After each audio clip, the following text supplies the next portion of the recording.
Hello বন্ধুরা, কেমন আছো? Good afternoon. এখনও আমার রান্না হয়নি, খিচুড়ি বানাবো, বিনস গাজর কাটছি। কালকে ব্যাঙ্গালোরে যা বৃষ্টি হলো, বাপরে বাপ, বজ্র বিদ্যুৎ সহ বৃষ্টি, বাপরে। তাই জন্য আজকে একটু ঠান্ডা ঠান্ডা মেজাজ, বুঝতেই পারছো বৃষ্টির পরের দিন কিরকম একদম ফ্রেশ ফ্রেশ। তাই ভাবলাম একটু গাজর বিনস দিয়ে খিচুড়ি বানাবো। আশা করি তোমাদেরও দেশে বৃষ্টি হয়েছে, যা গরম পড়েছে বাবা। ও এবার নর্মাল হয়ে যায় ব্যাঙ্গালোর।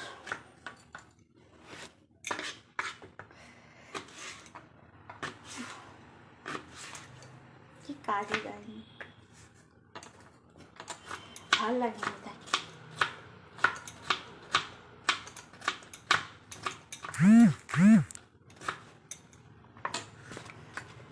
চলো, তোমরা কি কি বানালি